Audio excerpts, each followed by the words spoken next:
Hey everybody, it's on screen, off screen. You get me again because my co hosts hate me. Just kidding. It's us. It's me, Josh, and Conlon. We talk about what we watch during the week and how our lives affect what we watch, and what we watch affects our lives. Let's go ahead and have Conlon start with one of his topics. You got it. I'm going to start it with a shorter one. We can do the longer one later. He Who Fights with Monsters, Book 12. I stopped this series or I should have been Book 10, sorry. Book 10. I stopped the series for a while. I read to Book 9. I like these lit RPGs. He Who Fights with Monsters is probably the second biggest one behind Dungeon Crawler Carl. And a lot of people love it. And there's a good reason why people love it. But there's also a good reason why people hate this book series. And the problem is the negatives are super strong. I feel like this one is like watching a really good anime that's full of fluff. So you have this main character, his name is Jason, and he's Australian, and he comes with these Australian sensibilities that are a little bit different for us Americans. And it comes with a humor that's a little bit different, and it makes the story feel unique and fresh because his humor is different. But he is also the main character and you have to be with him the entire time. And sometimes his constant joking and constant like awkward behavior just gets to the point where it becomes grating instead of interesting.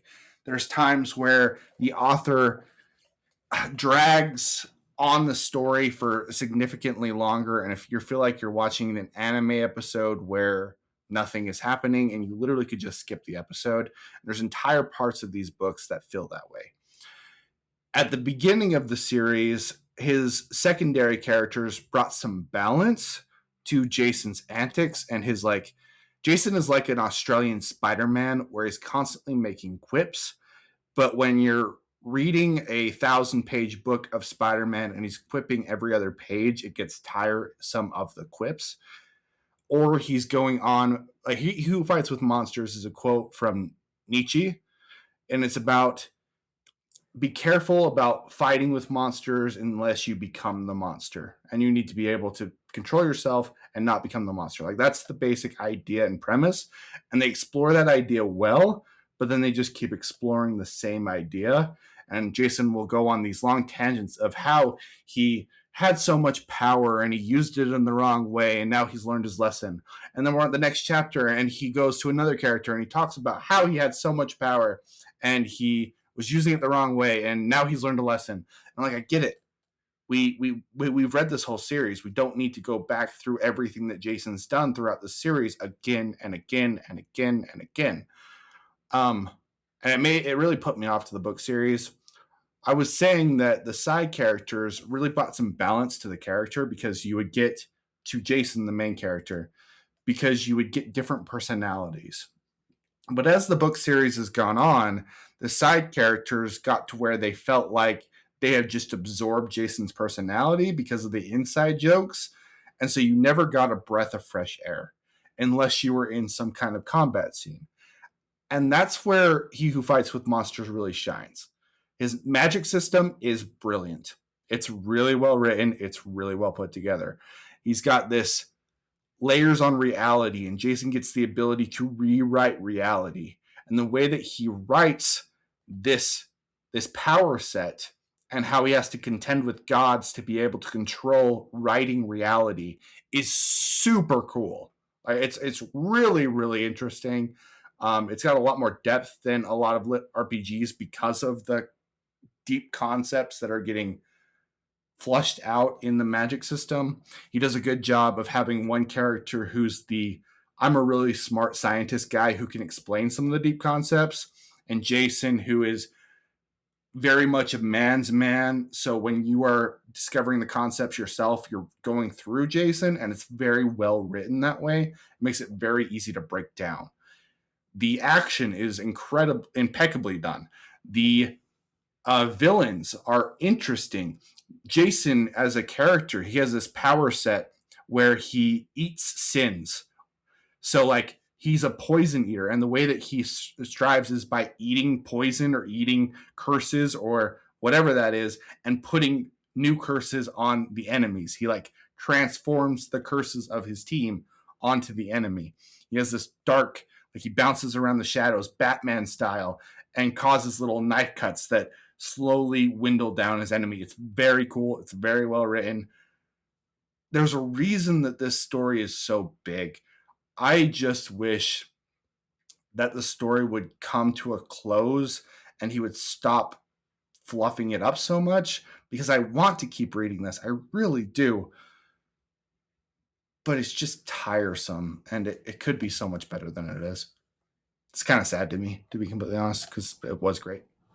So is it like gonna come to a close soon, or do you think this is just like a One Piece thing? I think it's kind of a One Piece thing. I actually haven't looked this up, but right now I just finished book 10. I know that there's at least 13 out right now. He has a 14th that he's currently writing. Um, I'm not sure how much further it will go, but Josh, you've heard about He Who Fights with Monsters from more than just me, right? Yeah, it's probably the most popular lit RPG predating Dungeon Crawler Carl. Yeah, it's huge. It's very big. I have not heard anybody's thoughts. I know it's very, very big. It's very, very popular. Conlin's read a chunk of it. My brother's read all of it. He's part of a book club, and they take turns picking books. And one of the people in the group always picks the next He Who Fights with Monsters book. And basically, my brother's thoughts are it's good, not great. Okay. I guess that there's only going to be 15 books, which, if that is his last, that's a lot more exciting to me. If he has like a last planned, maybe I'll keep going. I don't know. I just, like, we've talked about Primal Hunter on here. I think Primal Hunter is way better. Um, we've I've talked about a couple other series. I pretty much like all of them better than this one at this point. But it's a good thing to have in the background because there is some cool stuff. Like this last one, he fights a giant. There's a kaiju fight between a character that we thought had kind of just decided to retire from monster hunting and a giant a kaiju zombie, and it is absolutely sick. Like it's so cool. It's so cool. But I have to go through all the fluff. I don't like the fluff. Anyway, I'm gonna give this book like a 6.5. It's not bad. It just could be great. Okay.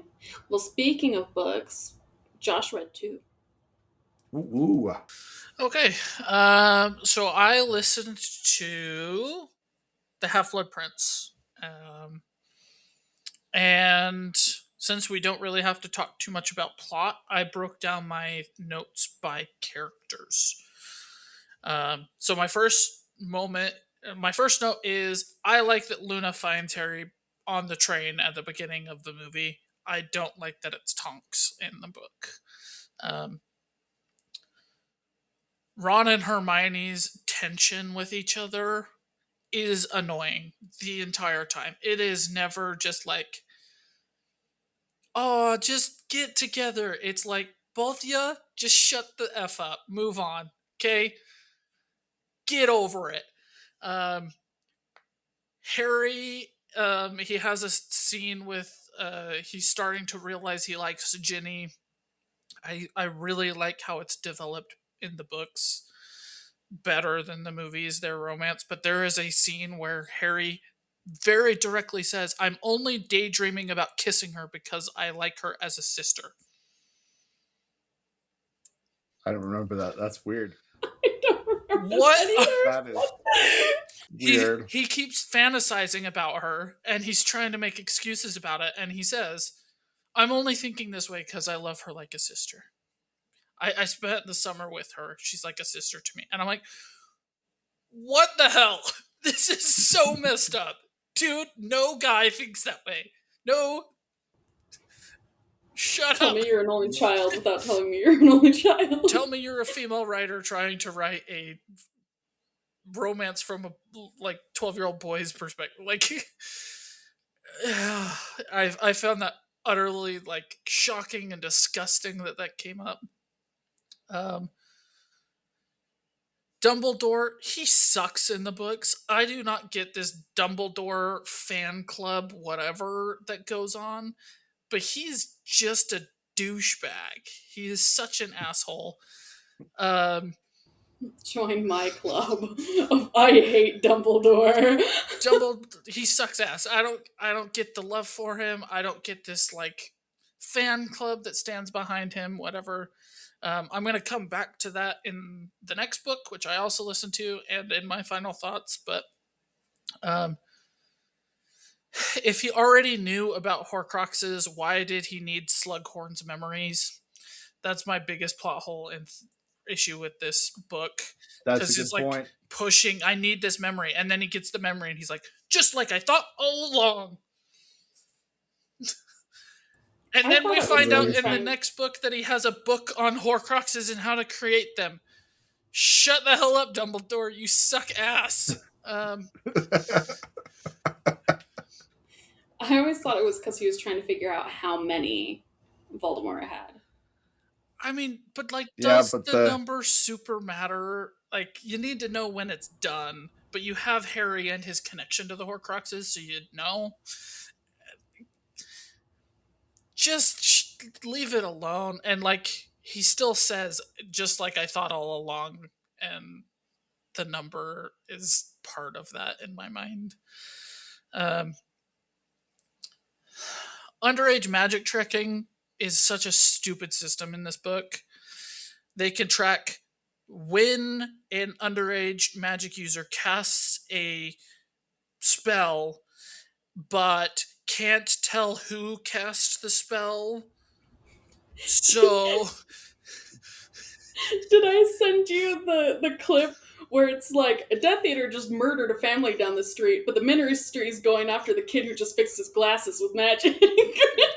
but it's because like they can't track that spell. They can only like they know an underage minor cast a spell. They know where he cast a spell. I don't know who cast the spell. What are you talking about? That's such a stupid freaking system. Ron being love potioned in the movie is just so much better. It is like a side note in the book.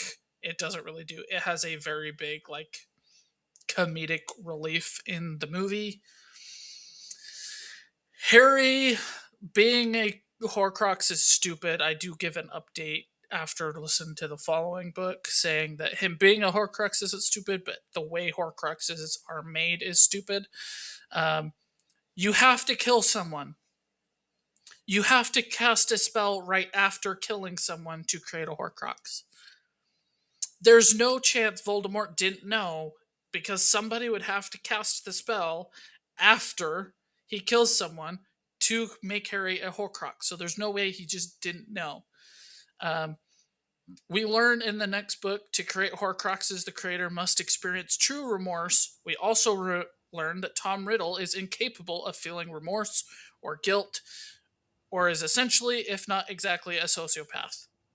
True remorse. I don't remember that at all. It's a big spiel that Dumbledore gives on, that Hermione is researching how to create Horcruxes, and she's like, "This is how you do it."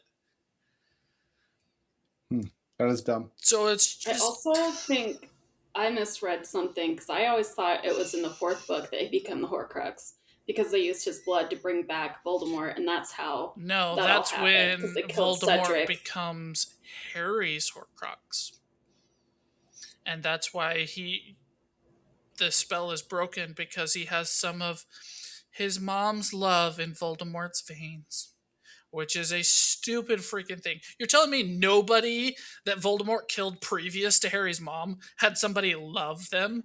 We get to the final book and there's this big battle.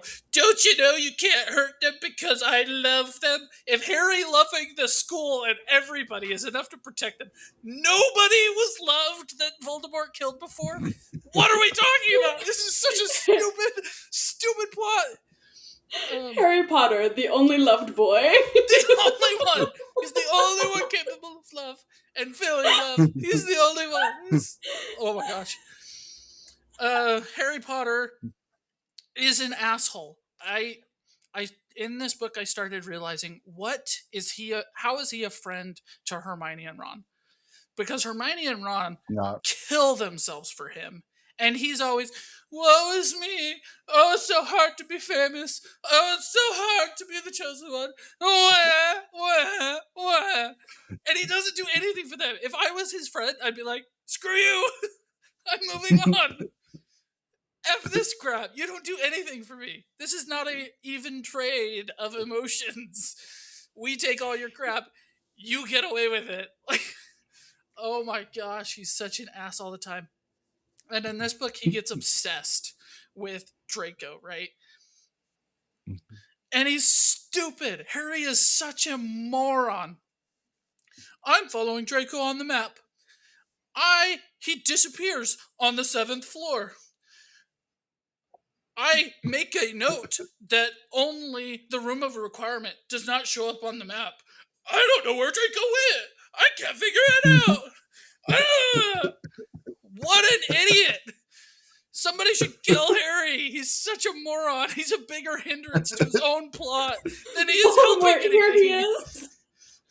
is. Sorry, what did you say? The battle of Hogwarts. Josh is dragging Harry out to Voldemort. Here he is. Yes. kill him. He is the most obnoxious student that this school has ever had, and that includes Tom Riddle.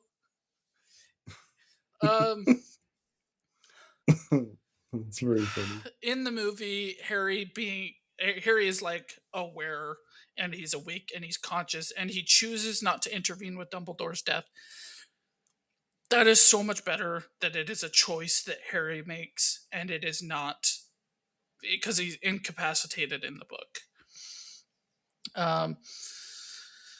So going through better in the book, the backstory with Voldemort, adding of the werewolves and the centaurs, all those details are better. The romance with Ginny is better. And Bill and Percy are so much better in the book. It's ridiculous. Better in the movie. Dumbledore's death, Harry seeing the body. They make a note that Harry doesn't see the body till the funeral. I think that's stupid, especially since stupid, narcissistic Harry Potter is like, I wonder where Dumbledore's body is now. I wonder if somebody's seen it yet. I want to know where he's at. Okay, let's go listen to McGonagall monologue.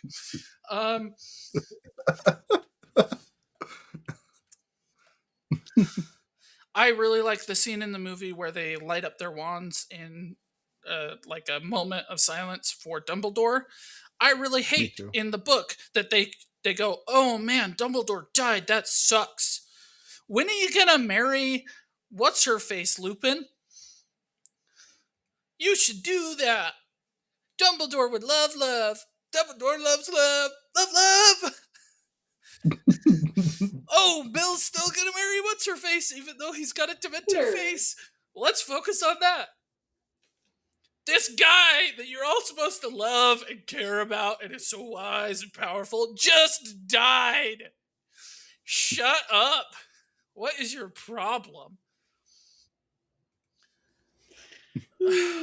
Final thought. I think movie Dumbledore is more emotional and reckless, which makes my criticism of his plans and the plot holes more excusable, and I think is therefore better.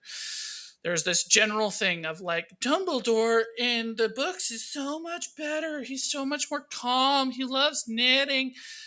And I'm like, well, then explain his stupid fucking plans if he's so wise.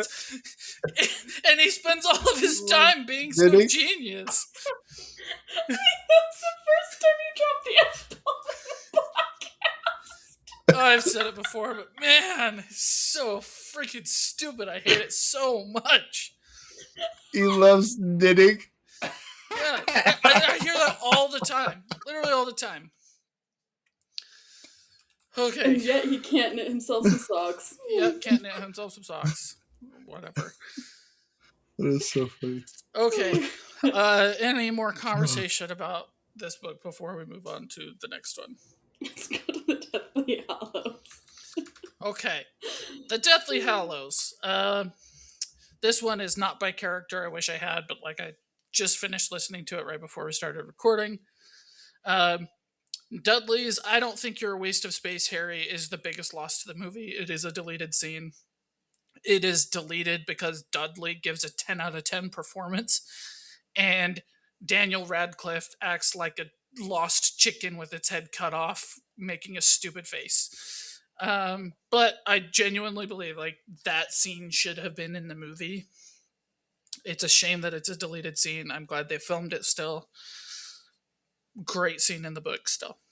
Um, Hedwig being the giveaway during the stupid escape plan is a better plot device than the fact that Harry is just nice. Yes, that is the excuse that they give how they figured out who Harry was. He's just nice. So they figured out which Harry was the real Harry because that's a nice Harry. Stupid ass. I really like that Remus comes to Sirius's house when they're staying there. I think that adds so much to his character that gives a lot of his background, a lot of how he's feeling about being a parent, the fact that he tries to run away with it, the fact that Harry tells him to be a man and go back. Really like that. And then we find that he names Harry a godparent, and Harry says, "Oh, that's so nice," knowing that he's going to die at this point. He doesn't want to be like, "Hey, maybe you should like pick somebody who might live for the next year. You know, maybe pick somebody who It's might an avocado. maybe."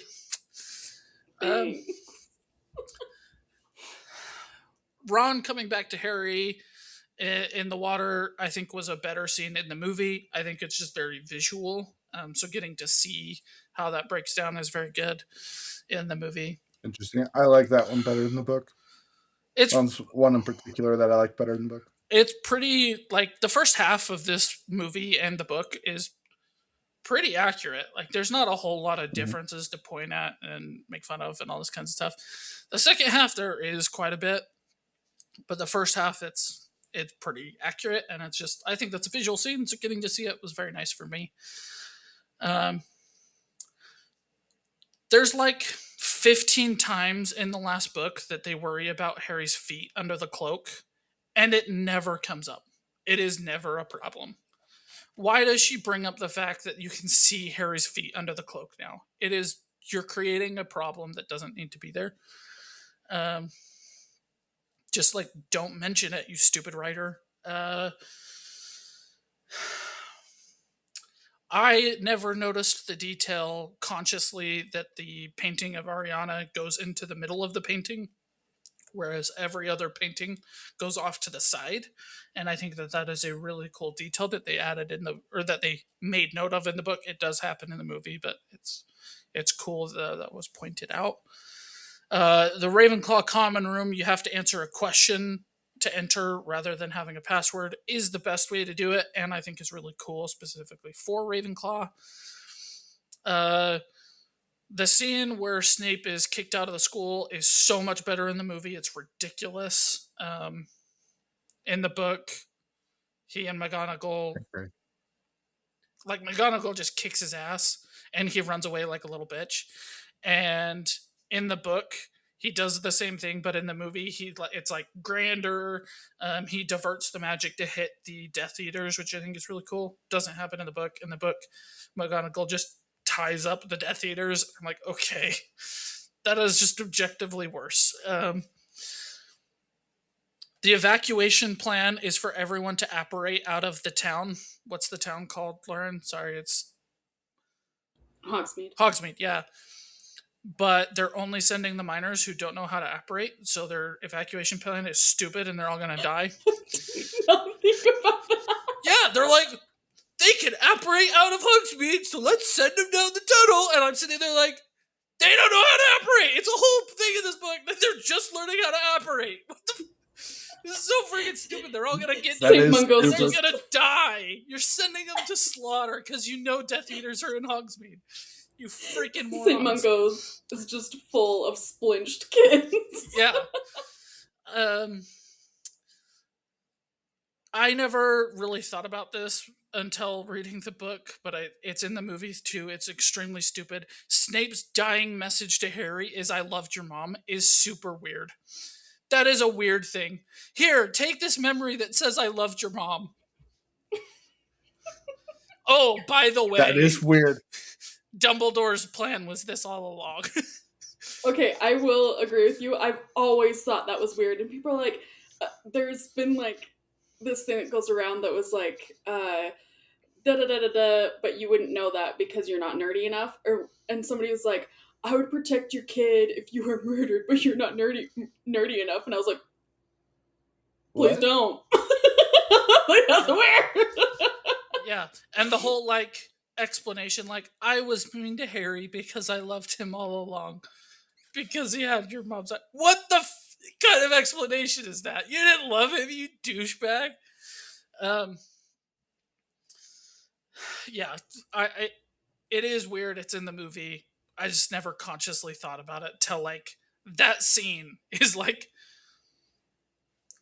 2 chapters or whatever, and one and a half the chapters is I loved your mom, and then there's like a side note of like what Dumbledore's plan was all along, and I'm like, just like don't tell this teenager that you dug his mom. Like that is a weird dying message to be like, please take this memory.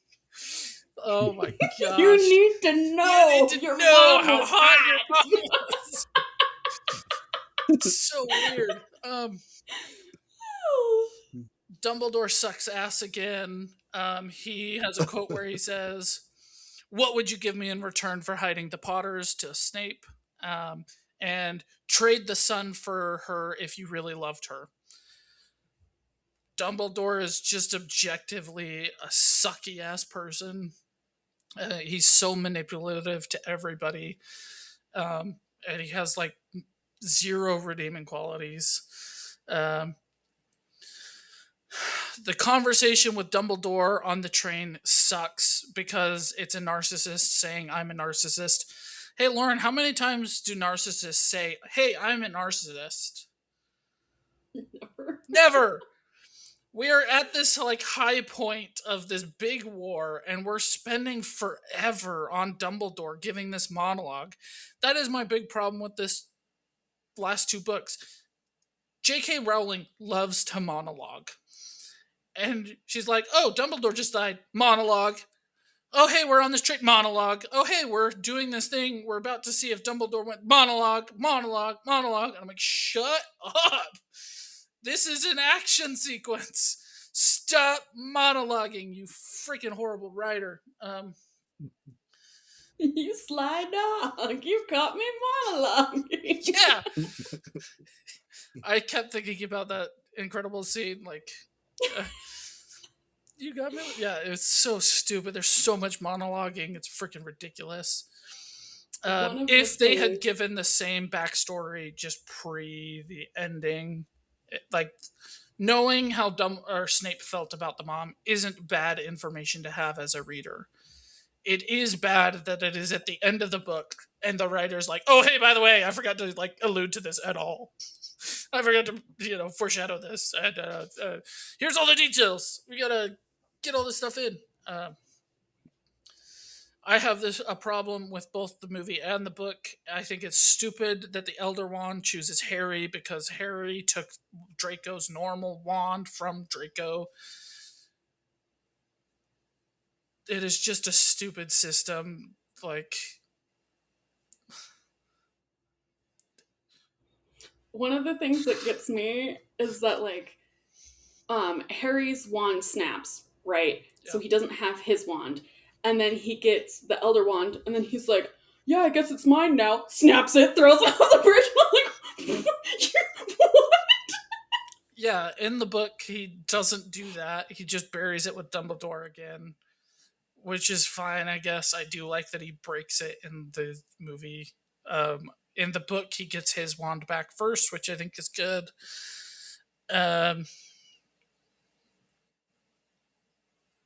But yeah, the whole like the wand chooses the wizard crap, and the Elder Wand chooses Harry because Harry disarmed Draco when the Elder Wand isn't even around or know anything or whatever, is just dumb. I think it's so freaking stupid, and it's in both things. In the movie, I don't like that Harry names his kid Severus. my little in parentheses name on the podcast that nobody ever sees is Remus and Frederick, because I think it's stupid. I've always thought that the kid should be named Frederick because Fred died for Harry just like Severus did, but he wasn't a douchebag to Harry, and he's Ginny's brother. Like, it just makes sense that that kid would be named Frederick. In the book, having all the details, the fact that that kid is also named Albus, stop like memorializing these narcissistic douchebags who controlled and manipulated you. It's a toxic relationship. Let them go. Thank them for their service and move on. Name your kid after Remus. He also died for you. Fred makes so much sense. Stupid naming him Albus. It's so freaking ridiculous. So again, better in the movie. Harry doesn't use unforgivable curses. The scene with Draco in his home, I think, is far better represented on screen. When Draco, you see him recognize this is Harry and consciously choose not to out him, is the first sense you get that Draco's choosing good. I didn't get the sense in the book, even though the same events transpire. In the movie, I see it. I understand that that's what is happening in the book. He makes eye contact and says, "This isn't Harry. I'm not sure." Okay. Um,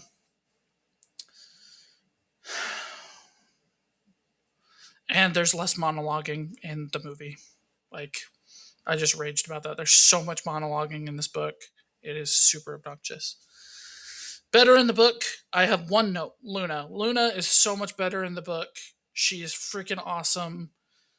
She's an all-star. Like, she's such a freaking good, compelling character in the book. I made some notes. If I had written Harry Potter, I could share with you guys if you're interested. I'm not gonna go into it, but I have a whole big like checklist of like, I would do this, I did this, I did this, I did this. But my final thoughts are: if you like Harry Potter, the books are not worth reading because every detail that the books add, people have been shoving in my face forever.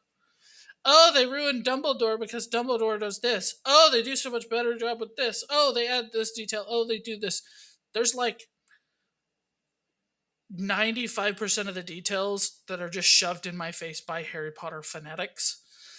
And 5% of those details make these characters worse. Like, in my opinion, Dumbledore is so much worse in the books. The books were enjoyable to listen to. Like, if you really like Harry Potter, they're not like the worst books in the world. I will say this: I do think it is the best world building fantasy we have ever seen. Um, the fact that people into their 30s now know what their house is and what their Patronus is, and they get super passionate about it. Brennan Lee Mulligan said that like the world building is extremely good, and that is the evidence of that. I think that that's spot on. The fact that we see that is true. The world building is fantastic. But the magic system sucks. Our characters suck. Our plot has tons of holes. Yeah. But the world building, I can't argue with. It's exceptional world building. The fact that it has made such an impact on us. I don't regret listening to the books. I listened to the full cast version of all of these books. I gave the movie Half-Blood Prince a... Sorry, I'm pulling it up so I give accurate.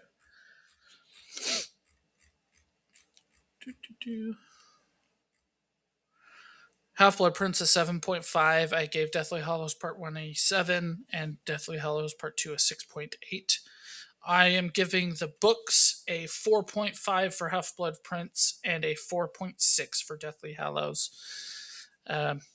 I said this about the movies. It feels like they just kind of rushed to add all of this lore at the end to make all of the like J.K. Rowling just had a bunch of really great ideas and didn't prelude to them and just had to shove them all in at the end. And I had the hope that that was better foreshadowed in the books. I was wrong. It's exactly the same as in the books. She has all these ideas and plots and backstories, and she never alludes to them till the very end, and she just has to shove them in, hence all the monologuing at the end. There's Just bad writing. There's one thing that I really liked in the book that you don't really get to see represented in the movies, where Lucius and Narcissa are running around just like trying to look for Draco, and they don't have wands. They're just like trying to find their kid, and they can't even fight back because they're trying to find their kid. And like I think Voldemort has their wands or something. Well, Voldemort broke their wands because he tried to use them against Harry, and they weren't loyal to him, so they broke and failed. Yeah, so they're just like running around a battlefield trying to look for their kid, and it's like, you know, you guys are like, at least you love your kid, but you're kind of crap parents, but also, and then there's so it's so funny that on that note, like in the books, they go chasing after to find Draco, which is a good detail. But in the movie, you see them leave Voldemort before the battle's over. mm-hmm. Right? So they choose not to follow. So like, there's a trade-off there. I think both are good. Yeah, that's true. And then the other thing that I find funny is like they call it like the Battle of Hogwarts or for Hogwarts or whatever. And I was like, oh, you mean the school shooting? Because that's what it is. It's a freaking school shooting because those are all minors. It's not a freaking battle. Anyway, it just drives me nuts. And then, like, I think I've mentioned this before on the podcast in the game Hogwarts Legacy, the nurse, when she's like, what type of world do we live in that, like, kids are fighting our battles? I'm like, thank you, Blaney. Yeah. I don't really have any more thoughts. This could have been so much better if she ever rewrote Harry Potter to just write it better. To be like, yeah, I get it. There's tons of plot holes. There's tons of issues. I learned a lot from my writing experience. Let me do it better. Like introducing the Deathly Hallows earlier than the last half of the last book. Introducing Horcruxes earlier than the second to last book.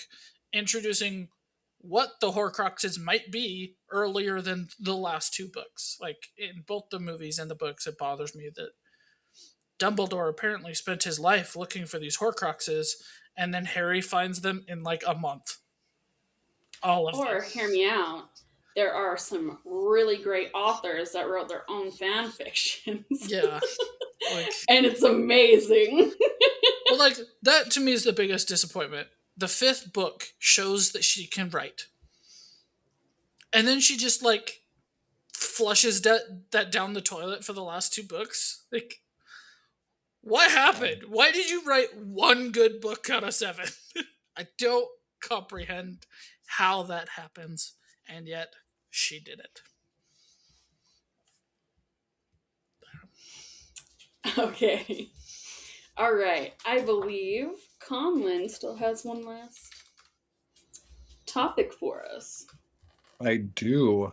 How to Make a Killing with Glenn Powell. I had a very good time with this movie, and I don't think Josh would like it at all. Not even a little bit. The main guy you are following a villain. It's a story about a villain. He's a understandable villain. I usually don't like that kind of a thing, but in this one it's quite good.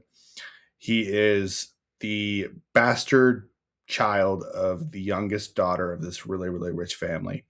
And he figures out that if he kills everybody that's in the family line, he will inherit this massive, massive fortune.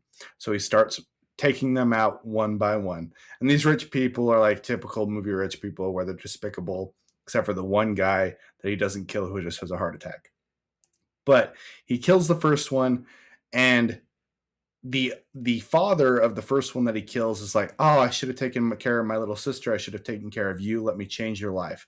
and he gives him a position at this giant financial firm on Wall Street, making a ton of money. He meets a girl who he likes, but the girl has a boyfriend. The boyfriend's another person on his hit list. He kills the boyfriend, and gets the girl. And his life is really good, but he just can't stop going for more and more power. And so he kills and he kills and he kills. And I think the kills are really creative. They're actually very well written. The acting is really good. The cringy rich people are kind of fun. The the funeral scenes, he has a funeral scene for each member of the family, and things just keep getting more and more awkward, and it's like a dark humor, kind of funny.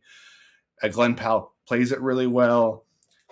I thought it was genuinely great, like just a fun movie about a villain, and you think he's gonna get his like comeuppance and lose everything, and he gets outwitted and accused of murder and go to jail. He takes out the entire family, and there's a murder that he commits by accident, and that's what gets him to get found out. And That's you think, not what okay, cool. happens. He gets a he gets accused of murder, Yeah, but but not by a he gets kill. framed. He gets framed He for gets murder. He gets framed framed for murder. for a murder that he did not He commit. gets he gets framed for murder that he did not commit. Um, but at the very end of the movie, I guess Josh has seen this. At the very end of the movie, the girl who framed him for murder, he decides to get in the car with and become like Bonnie and Clyde with. And I didn't like the ending at all. I didn't feel like it was satisfying. And he goes in this monologue of like, you probably expected this to be different, but sometimes evil people are just evil, is basically what it gets to. And I'm like, what's the point of this? What's the point of the show? There's no good lessons here. It's very unsatisfying. So a movie that I was going to rate like an 8 dropped down to like a 6 for me because of the ending. It could have been a lot better than it was. That's basically all I have to say. Josh, I'm assuming you hated this movie. This seems like a movie you would hate. I did not hate this movie. I really liked this movie. Oh, I think it's very good. It's very fun. It's very interesting. Um, I definitely saw it differently than Conlon saw it because he makes the first two kills and he's like, I'm amazed that this is so easy for me to get away with, so I'm going to keep doing it. But then he feels remorse and stops doing it, and then the next guy just happens to die, and the following person he kills accidentally, and then the last person tries to kill him, and he uses self defense. Um, and like this comes from a point of view like it's happening because he calls for a priest. He's on death row. His time is running out. He calls for a priest, and he says, I am innocent for the crime which I've been committed, but I am not innocent because I did XYZ. So we're seeing him confess. We're seeing him feel guilty. We're seeing him realize what he is doing is wrong. And there's a point where the priest says, like, at this point, after you killed the first two, you had a job, you were successful, you have a girl that loves you and that you love her. And he's like, yeah, I wasn't sure, you know, I felt like I was supposed to keep going, but I wasn't really compelled to keep going. And then the guy just dies. And then the next guy he accidentally kills. So it's it's not like the message that I hate, that oh, just be yourself even if you're a total asshole douchebag loser, and that's a complete good jerk. thing because you're being yourself. It is like a person who focuses on the dark side. He feels like he's owed. He feels like he's been screwed out of something. He has nothing and he has nowhere else to go. So he makes bad decisions, but he feels the like he's just Remorse. yeah, He's not just like, okay, this is who I am. He's just like, I'm going down this path. I don't know if I can stop. Um, but he But does doesn't stop. the ending kind of undercut all of that? That's what it felt like to me. I agree. The ending is very interesting because he sees both girls. He sees his high school or his first love, and he sees his actual like girl that he married, and the girl that he actually married gives him a locket to basically be like, I respect you still. I understand that you're innocent for this, and then leaves him. And then he looks over and he sees the first love who framed him for murder and stole his entire fortune. And then they get in the car and drive off together. And the message is like, not sometimes bad people are bad. It's sometimes you go down a path you can't turn back from, is how I took it. Okay. But it's still dumb. The fact that he's like, she just framed me for murder and stole all my fortune. And I'm gonna get in the car I'm with going to her. get in the car with her so I can still have the fortune is kind of like Super lame. weird choice. I don't like it, but like it's unique. They took a chance. It's They unique. didn't just follow the formula. The ending is like, I know this is subverting your expectations and that's how it is. And like, okay. So like I give this one like a 7.2. It's pretty interesting. I don't know how high this is on my rewatch list. I was going to talk about it next week, but like the first 90% of this movie is really compelling, enjoyable, and interesting. Yeah, it's just the ending. The ending dropped it off hard for me. I'm surprised. I'm surprised that you liked it as much as you did. That's cool. All right, with that, let's go to our Secret Life of Arrietty. I don't know, because normally I make the person who suggested it go, which would be Conlon, Yeah. but I made you go first last time, so. But then Josh just finished talking, so. Whichever one you want. It's good. I'm gonna go with you since you don't have any notes written. Okay. My thoughts are very close to what Josh has written down, but I think this is The Borrowers done better in every single conceivable possible way, to the point that no one should ever watch The Borrowers because there's no point in watching The Borrowers because this is better. Period. There's no way that this is not better. Um, it's little people who are borrowers who borrow stuff and they don't want to get caught by the big people. It is the same thing, but the story is really cute. I love the animation. I think the voice acting is great. The songs are really, really good. Like they're just wholesome. It was exactly what I was looking for when I wanted something like wholesome and sweet. And I'm so glad that we watched this. Uh, it's like if you've seen The Borrowers, don't watch that again. Watch this, and you'll be happy. Like I don't have that much more to say about it. I just really liked it. I'm gonna give it an actual 8.5. Because I would absolutely watch this again. I will be in the mood to watch this again. I almost watched it twice this week. Good. Yeah. Josh. Colin said it all. It is The Borrowers, but instead of it being wacky slapstick weirdness, it is just slice of life. You know, it is Studio Ghibli goodness. It is my favorite Studio Ghibli movie, period, because I didn't like Princess Mononoke. I like of the five films I've seen, this is the good one. Uh, Boy didn't and the Heron. Boy and the Heron, I fell asleep in, so I can't rate. But You told me that was like your favorite Studio Ghibli. I think you're thinking of something else because we watched it on the camping trip and I fell asleep. I can't rate it. I don't know. I've wanted to watch it. I've seen quite a few Studio Ghibli. It's just not really my thing. I'm giving it a It might be my 7.2. favorite.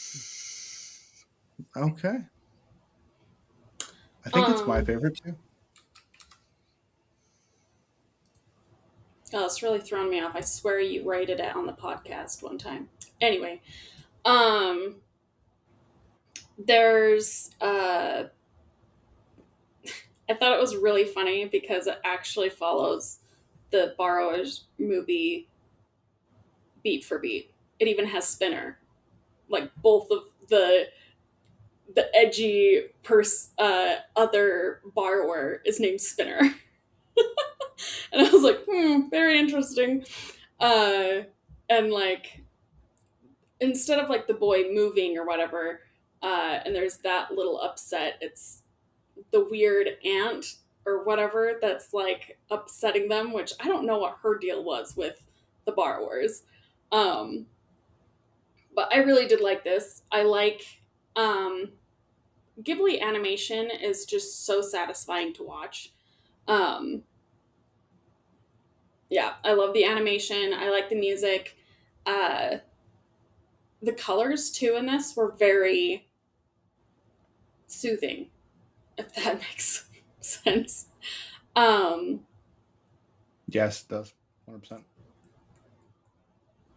but I kind of like wish we would have got like you get that there's Spinner and they're going off to find other borrowers, and like in the borrower movie, uh, you kind of get the oh here's everyone and they find everybody else and they knew where everyone else went off to, where they kind of like allude in this movie, they're like, oh yeah, there was like a family that just like disappeared and the other one moved away, we don't know what happened, and you never really get that answered. I wish that was answered. I love the borrowers and I love this. I don't think that you should just ditch one for the other. I think they're both great. Watch them both. um yeah. I don't know that this is my favorite Studio Ghibli, but it's up there. I would give What it. when it's the same movie to you, like beat for beat, what do you think the purpose of still watching The Borrowers is? Is it yeah, One, it's like so with the animated version, you get to see like them going through the world or whatever. It's animated, so they can kind of do like whatever they want. I think it's really cool for them to have like sets and props and things that you can see them in this live action. And I like the actors in The Borrowers. Like, I can't think of what the baddie actor's name is, but you have him, and then you baddie have actor. the baddie actor. You have Professor Slughorn as the dad. You have Tom Felton.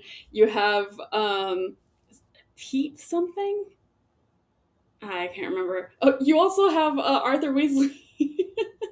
It's like I don't know. It's like something that I loved from my childhood, and it's slightly different, but like you still have the same beats. It's like you have so many Cinderella stories, but there's people who like all the different versions, and it hits things beat for beat. So it's just a different version, and I like that type of stuff. So And they're just total baddies. Like total baddies. for sure. I meant baddie as in he's the villain. Sure you did. Yeah. Um, but yeah, I would give this an 8. The oh, and it's a secret world of Arrietty. I kept typing in life and I couldn't find it. It's a secret world of Arrietty. Um, yeah. Anyway, so unless any of you guys have anything else to add. Yeah, Conlon, that's a really weird question. Weren't you the person who said you were happy you watched the live action How to Train Your Dragon at least once? So I was literally just thinking about that, and I was like, I am glad that I watched it once, so maybe I could see a Borrowers one time, but But only you just once asked, because what's the this is just point if it's better. the same? And this, How to Train Your Dragon is so much more the same than That's this is true. with the Borrowers. That is true. The How to Train Your Dragon one has a couple. I'm defending it, but has a couple little changes that I do actually enjoy. But it's also a one-time watch because the animated version is so much better, like just so much better. And I think this very similar, except for Seeing live action cool dragons, I guess, is cool. Some of the character things are cool. But the animated version is just better. And the animated version of this is also just better. But again, you said, quote, don't watch The Borrowers. But you are saying you're happy you watched How to Train Your Dragon. That's my point. Is there anything about The Borrowers that I think elevates the whole story overall? In my opinion, no. How to Train Your Dragon has a couple things like having what's the main girl's name? I don't know. Astrid. Having Astrid lead the military push kind of a thing. She's kind of the military leader. Makes sense to me because Hiccup has never done it before. He's always been on the sidelines. He hasn't learned that military strategy kind of a thing. So like that made sense to me with the character, and I actually think elevated the story a little bit. So there's a reason I can see why you would watch this movie over the animated version, which I do still think is better. There's like something there. For me, The Borrowers has nothing that is better than this movie, like at all. Besides maybe seeing, no, I don't. I really don't think there is. Go ahead. There's one thing. What? It's easier to find, and the title is easier to say and talk about, as per evidence It by is the fact easier that you to said say. The Borrowers 3 times, and then you said, and this one the other times. That is true. That is true. You have to go through the pain of saying this movie's title, I guess. But that's about it. Otherwise, I just think this is better. Cool. Well, with that, we will be watching The Iron Lung for our shared topic for next week. So find that, watch that. That'll be on YouTube and something else. YouTube. That'll be on YouTube. Go support Markiplier and have a good week. And watch The Borrowers. Bye.